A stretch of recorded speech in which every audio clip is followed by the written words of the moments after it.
الحمد لله رب العالمين والصلاة والسلام على سيدنا محمد وعلى آله وأصحابه أجمعين. قال النبي صلى الله عليه وسلم: اللهم إني أعوذ بك من الهم والحزن، وأعوذ بك من العجز والكسل، وأعوذ بك من الجبن والبخل، وأعوذ بك من غلبة الدين وقهر الرجال. رواه البخاري أو كما قال عليه الصلاة والتسليم.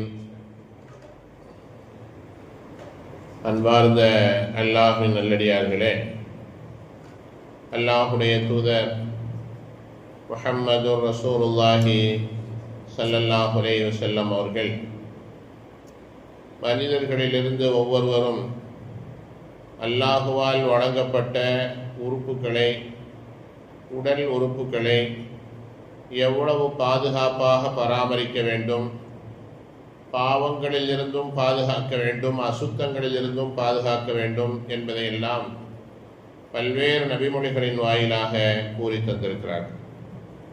மனிதனுடைய உடல் ஆரோக்கியமாக இருக்க வேண்டும் என்பதற்கான வழிமுறைகளாகவே அவைகள் அனைத்தும் பார்க்கப்படுகிறது. பொதுவாக உடல் ஆரோக்கியமாக இருக்க வேண்டும், திடகாத்திரமாக இருக்க வேண்டும், எல்லா உறுப்புகளும் சீராக செயல்பட வேண்டும் என்று சொன்னால் அந்த உறுப்புகளுக்கும் உள்ளத்திற்கும் ஒரு தொடர்பு இருக்கிறது.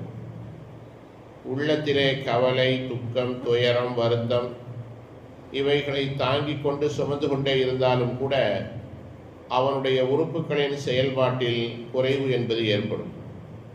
உமான் ஸல்லல்லாஹு அலைஹி வஸல்லம் அவர்கள் தீட்சண்யமான தன்னுடைய அறிவின் மூலமாக இதை புரிந்து விளங்கி, மனிதனுடைய உள்ளத்திலும் கவலைகளை தேக்கி வைத்துக் கொண்டே இருக்கக்கூடாது, அதையும் துடைத்து தூரே எரிந்துவிட வேண்டும் என்பதையும் பல்வேறு நபிமொழிகளின் வாயிலாக போதித்து தந்திருக்கிறார். இந்த உலகத்தில் இன்பமும் துன்பமும் மாறி மாறி வந்து கொண்டே இருக்கும். வாழ்க்கையிலே சோதனைகள், கஷ்டங்கள், நஷ்டங்கள் என்பதெல்லாம் ஏற்படத்தான் செய்யும். அதில் இருந்து மீண்டு வெளியே வருவதற்கு என்ன வழி, அவைகளை உள்ளத்தில் வைத்து கொண்டே இருக்காமல் இருப்பதற்கு என்ன வழி, நபி அவர்கள் போதித்திருக்கிறார். சஹீஹுல் புகாரியிலே ஒரு நபிமொழி வருகிறது. அல்லாஹுடைய தூதர் ஸல்லல்லாஹு அலைஹி வஸல்லம் அவர்கள் அல்லாஹுடத்திலே கேட்ட பிரார்த்தனையாக பதிவு செய்யப்பட்டிருக்கிறது. நபி அவர்கள் கேட்கிறார்கள்: அல்லாஹும்ம, அல்லாஹுவே, இன்னி அஊது பிக மினல் ஹம்மி வல் ஹஸன், கவலையிலிருந்தும் துக்கத்தில் இருந்தும் நான் உன்னிடத்திலே பாதுகாப்பு தேடுகிறேன். வஅஊது பிக மினல் அஜ்ஸி வல் கஸல், இயலாமையிலிருந்தும் சோம்பல் தனத்திலிருந்தும் நான் உன்னிடத்திலே பாதுகாப்பு தேடுகிறேன். வஅஊது பிக மினல் ஜுப்னி வல் புக்ல், கோழைத்தனத்திலிருந்தும் கஞ்சத்தனத்திலிருந்தும் ரப்பே நான் உன்னிடத்தில் பாதுகாப்பு தேடுகிறேன். வஅஊது பிக மின் கலபத்தி தைனி வ கஹ்ரி ரிஜால், அளவுக்கு மீறி கடன் ஏற்படுவதிலிருந்தும் மனிதர்களின் அடக்குமுறையிலிருந்தும் நான் பாதுகாப்பு தேடுகிறேன் என்று பெருமானார் ஸல்லல்லாஹு அலைஹி வஸல்லம் துஆ செய்திருக்கிறார். துன்பங்கள், துயரங்கள் வருகிற போது இந்த துஆவை நாம் ஓதிக்கொண்டே இருக்க வேண்டும் என்பதுதான் இந்த நபிமொழியினுடைய கருத்தாம். கவலை, துக்கம், துயரம், கடன் சுமை, உடல் ரீதியான இயலாமை, கஞ்சத்தனம், பிற மனிதர்களுடைய அடக்குமுறை, இவைகள் எல்லாவற்றிலிருந்தும் அல்லாஹ்விடத்திலே பாதுகாப்பு தேடிக்கொண்டே இருந்தால் நம்முடைய உள்ளம் தூய்மையாக ஆகிவிடும், உள்ளம் ஆரோக்கியமாக ஆகிவிடும். உள்ளம் ஆரோக்கியமாக ஆகிவிட்டால் உடலினுடைய உறுப்புகளும் சீராக சிறப்பாக செயல்படும் என்பதைத்தான் நபிகள் ஸல்லல்லாஹு அலைஹி வஸல்லம் போதித்திருக்கிறார். சஹீஹுல் முஸ்லிமிலே ஒரு நபிமொழி இப்படி வருகிறது: ஏதாவது கஷ்டங்கள், நஷ்டங்கள் நமக்கு ஏற்படுமானால் அதை நினைத்து வருந்திக் கொண்டே இருக்கக்கூடாது. அல்லாஹுடைய தூதர் ஸல்லல்லாஹு அலைஹி வஸல்லம் சொன்னார்கள்: இஹ்ரிஸ் அலா மா யன்ஃபஉக உனக்கு எது பயனளிக்குமோ அந்த காரியத்தை நீ ஆசைப்பட்டு செய்ய ஆரம்பித்து விடு.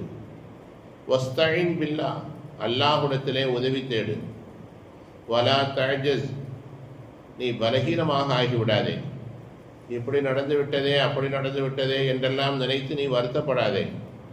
உனக்கு எதிலே ஆர்வம் இருக்கிறதோ அந்த காரியத்திலே நீ ஆசைப்பட்டு தெளிவான முறையிலே அல்லாஹ்விடத்திலே உதவி தேடி நீ செய்ய ஆரம்பித்து விடு. வைன் அஸாபக ஷைஉன், உனக்கு ஏதேனும் ஒரு துன்பம் வந்துவிட்டால் ஃபலா தகுல் லவ் அன்னி ஃபஅல்து கதா வ கதா, நான் இப்படி செய்திருந்தால் அப்படி செய்திருந்தால் எனக்கு இந்த துன்பம் வந்திருக்காதே என்றெல்லாம் நீ வருத்தப்படாதே. வலாக்கின் குல் கத்தரல்லாஹு வ மா ஷாஅ ஃபஅல, எல்லாமே அல்லாஹுடைய விதிதான், அவன் நாடியதுதான் நடந்திருக்கிறது என்று சொல்லி முடித்து உன்னுடைய வேலையிலே நீ ஈடுபட ஆரம்பித்து விடு. ஃபஇன்ன லவ் தஃப்தஹு அமல ஷைத்தான், இப்படி இருந்தால் அப்படி இருந்தால் என்று நீ பேச ஆரம்பித்தாலே ஷைத்தானுடைய செயல் அங்கே ஆரம்பமாகிவிடும் என்று அல்லாஹுடைய தூதர் ஸல்லல்லாஹு அலைஹி வஸல்லம் சொன்னார். ஏதேனும் ஒரு வியாபாரம் செய்து கொண்டிருப்போம், அதிலே நஷ்டம் ஏற்பட்டிருக்கும், அல்லது வேறு ஏதேனும் ஒரு பெரிய அளவிலே தொழிலில் ஈடுபட்டு கொண்டிருப்போம், அல்லது வேறு ஏதேனும் பணியிலே இருப்போம். அவைகள் ஏதேனும் மாறுபாடு ஏற்பட்டிருக்கும், இடமாற்றம் ஏற்பட்டிருக்கும், பணிமாற்றம் ஏற்பட்டிருக்கும், அல்லது கவலைகள் வியாபாரங்கள் நஷ்டமாக இருக்கும், அல்லது நம்முடைய தொழிலாளிகள் துரோகங்கள் செய்திருப்பார்கள். இப்படி ஏதாவது ஒன்று வாழ்க்கையிலே ஏற்படத்தான் செய்யும். அவைகள் ஏற்படுகிற போதெல்லாம் அல்லாஹ்விடத்திலே உதவி தேடி ரப்பு எது நாடியிருக்கிறானோ அதுதான் நடந்திருக்கிறது என்று சொல்லி அடுத்த கட்டத்திற்கு நகர்ந்து போய்விட வேண்டுமே தவிர, நினைத்த நடந்த துன்பத்தை, நமக்கு ஏற்பட்ட நஷ்டத்தை கஷ்டத்தை நினைத்து நினைத்து வருந்தி நம்முடைய உள்ளத்திற்கு அழுத்தத்தை தரக்கூடாது. அதன் மூலமாக உள்ளமும் பாதிக்கும், உடலும் பாதிக்கும். நபிகள் ஸல்லல்லாஹு அலைஹி வஸல்லம் கூறி தருகிறார். அது மட்டுமல்ல, சஹீஹுல் புகாரி சஹீஹுல் முஸ்லிம்லே ஒரு நபிமொழி இப்படி பதிவாகி இருக்கிறது. ஒரு மனிதனுக்கு அல்லாஹ் இந்த உலகத்திலே துன்பத்தை கொடுக்கிறான் என்று சொன்னால் அவனுடைய பாவங்களை அல்லாஹ் மன்னிக்கிறான் என்று அர்த்தம். எத்தனையோ பாவங்கள் நம்மை தெரிந்தோ தெரியாமலோ நாம் செய்திருப்போம். அந்த பாவங்களுக்கு பரிகாரமாக சில நேரங்களிலே துன்பங்களை அல்லாஹ் கொடுப்பான். ஹதீஸ் ஷரீஃபிலே வருகிறது, மா யுசீபுல் முஸ்லிமு மின் நஸபின் வலா வஸபின் வலா ஹம்மின் வலா ஹஸ்னின் வலா அதன் வலா கம்மின் ஹத்த ஷௌகதி யுஷாக்குஹா இல்லா கஃபரல்லாஹு பிஹா மின் ஹதாயாஹு. ஒரு முஸ்லிமுக்கு ஏற்படக்கூடிய சோர்வு, நோய், கவலை, துக்கம், துன்பம், மனவேதனை எந்த அளவுக்கு என்று சொன்னால், அவனுடைய காலிலே ஒரு முள் குத்துவதாக இருந்தாலும் கூட அதன் மூலமாக அதனுடைய பாவங்களை அல்லாஹ் மன்னிக்கிறான் என்று பெருமான் ஸல்லல்லாஹு அலைஹி வஸல்லம் சொன்னார். இப்போ பாவத்தினுடைய பரிகாரமாகத்தான் துன்பங்கள் வருகிறது. பாவங்கள் மன்னிக்கப்படுதல் என்பது ஒரு சந்தோஷமான செய்தி, ஒரு மகிழ்ச்சியான ஒரு விஷயம். அப்படியானால் அந்த துன்பத்தின் மூலமாக நமக்கு பாவங்கள் மன்னிக்கிறது என்றால் அந்த துன்பத்தை கூட நாம் இன்பமாகத்தான் நினைக்க வேண்டும் என்பதைத்தான் அல்லாஹுடைய தூதர் ஸல்லல்லாஹு அலைஹி வஸல்லம் சொல்லித் தருகிறார்.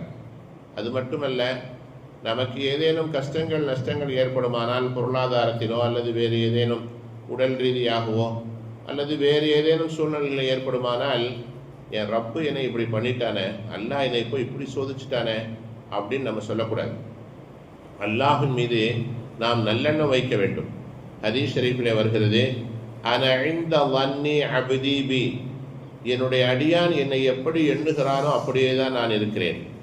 வான மஅஹு இதா தக்கரனி, அவன் என்னை நினைத்தால் நான் அவனோடவே இருக்கிறேன் என்று அல்லாஹ் கூறுகிறான். துன்பங்களிலும் கூட ரப்பை நினைக்க வேண்டும். இதை விட பெருசாக கொடுக்காம ஏதோ இந்த அளவு கொடுத்துட்டானே அப்படின்னு சொல்லிட்டு நினைக்கணும். தமிழில் சொல்லுவாங்க, தலையோட வந்தது தலப்பாகையோட போச்சு அப்படின்ட்டு. பெரிய பெரிய சோதனைகள் வராமல் நமக்கு ஏதோ ஒரு சின்னதை கொடுத்துட்டான், அல்ஹம்துலில்லாஹ், அல்லாஹ் இதுலேருந்து நம்மளை மீட்டி கொண்டு வந்துடுவான் அப்படிங்கிற மாதிரி ஒரு நல்லெண்ணத்தை நினைக்க வேண்டுமே தவிர, ரப்பின் மீது பழி போடுவதோ அல்லாஹ் எனக்கு இப்படி பண்ணிட்டானே என்று புலம்புவதோ இதை தவிர்க்க வேண்டும். காரணம், துன்பங்களும் கூட பாவங்களுடைய மன்னிப்புக்கு காரணமாக அமைகிறது. நமக்கு ஒரு படிப்பினை தருவதற்கு அது வழிகோலுகிறது என்பதைத்தான் இந்த நபிமொழிகள் அனைத்தும் நமக்கு முத்தாய்ப்பான படிப்பினையாக தந்து கொண்டிருக்கிறது. அல்லாஹுவும் தூதர் ஸல்லல்லாஹு அலைஹி வஸல்லம் அவர்களும் எதையெல்லாம் பேசி தந்தார்களோ அந்த செய்திகளை புரிந்து கொள்ளக்கூடிய பாக்கியத்தை நமக்கும் உலக முஸ்லிம்களுக்கும் ரப்புல் ஆலமீன் தந்தருள் புரிவானாக. சுப்ஹானல்லாஹி வ பிஹம்திஹி அதத ஹல்கிஹி வ ரிதா நஃப்ஸிஹி வ ஸினத அர்ஷிஹி வ மிதாத கலிமாத்திஹி